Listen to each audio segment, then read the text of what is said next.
Hi friends, welcome back to my YouTube channel.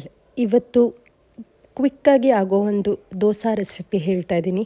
ಇದಕ್ಕೆ ingredients ಬಂದುಬಿಟ್ಟು ನಾನು 1 ಕಪ್ ಸೂಜಿ ರವೆ, ಅದಕ್ಕೆ ಅರ್ಧ ಕಪ್ ಅಷ್ಟು ಮೊಸರು ಹಾಕಿ ಸ್ವಲ್ಪ ನೀರಲ್ಲಿ ಮಿಕ್ಸ್ ಮಾಡ್ಕೊತಾ ಇದ್ದೀನಿ. ಸೊ ಗ್ರ್ಯಾಜುವಲಿ ಮಿಕ್ಸ್ ಮಾಡ್ಕೊಳ್ಳಿ. ಸೊ ಇದಕ್ಕೆ ನೀವು ಎಲ್ಲ ಥರದ್ದು ವೆಜಿಟೇಬಲ್ಸ್ ಹಾಕ್ಕೊಂಡ್ರೆ ಚೆನ್ನಾಗಾಗುತ್ತೆ. ಸೊ ಇದು ಮಿಕ್ಸ್ ಮಾಡ್ಕೊಂಡ್ಮೇಲೆ ನೀಟಾಗಿ ಇದು ಒಂದು 20 to 30 ಮಿನಿಟ್ಸ್ ನೆನಿಬೇಕು. ನೆಂದಾಗ ನಿಮಗೆ ದೋಸೆ ತುಂಬ ಚೆನ್ನಾಗಿ ಬರುತ್ತೆ. ಬೇಕಿದ್ರೆ ನೀವು ಅಕ್ಕಿ ಹಿಟ್ಟು ಕೂಡ ಆ್ಯಡ್ ಮಾಡ್ಕೋಬೋದು, ಇನ್ನು ಸ್ವಲ್ಪ ಕ್ರಿಸ್ಪಾಗಿ ಬರುತ್ತೆ. ಬಟ್ ನಾನು ಮಿನಿಮಲ್ ಇಂಗ್ರೀಡಿಯೆಂಟ್ಸಿಂದ ತೋರಿಸ್ತಾ ಇರೋದ್ರಿಂದ ನಾನಿಲ್ಲಿ ಆ್ಯಡ್ ಮಾಡ್ಕೊಂಡಿಲ್ಲ. ಆ್ಯಡ್ ಮಾಡ್ಕೊಳ್ದೆ ಕೂಡ ಮಾಡ್ಬೋದು.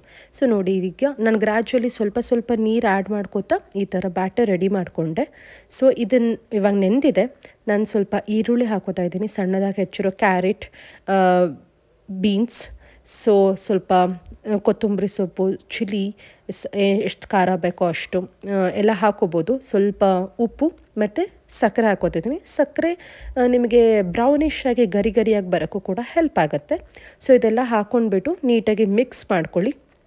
ಮಿಕ್ಸ್ ಮಾಡಿಕೊಂಡು ಒಂದು ಸ್ವಲ್ಪ ತಿಕ್ಕಾಗೇ ಇರಲಿ ಬ್ಯಾಟರ್. ತುಂಬ ತೆಳುವಾಗಿ ಆದರೆ ಇದು ಅಷ್ಟೊಂದು ಟೇಸ್ಟ್ ಅನಿಸೋದಿಲ್ಲ. ಆಮೇಲೆ ಎಲ್ಲ ತರಕಾರಿಗಳು ಹಾಕಿದ್ರೇ ಇನ್ನೂ ಸ್ವಲ್ಪ ಟೇಸ್ಟಿಯಾಗಿ ಅನಿಸುತ್ತೆ. ಸೊ ತುಂಬ ಹೆಲ್ದಿ ರೆಸಿಪಿಯಾಗಿ ಕೂಡ ಆಗುತ್ತೆ. ಈಸಿಯಾಗಿ ವಿತಿನ್ 30 to 40 ಮಿನಿಟ್ಸ್ ಅದನ್ನು ಆಗಿಬಿಡುತ್ತೆ. ನೆನೆಯೋಕ್ಕೆ ಮಾತ್ರ ಸ್ವಲ್ಪ ಟೈಮ್ ಬೇಕು ಅಷ್ಟೇ.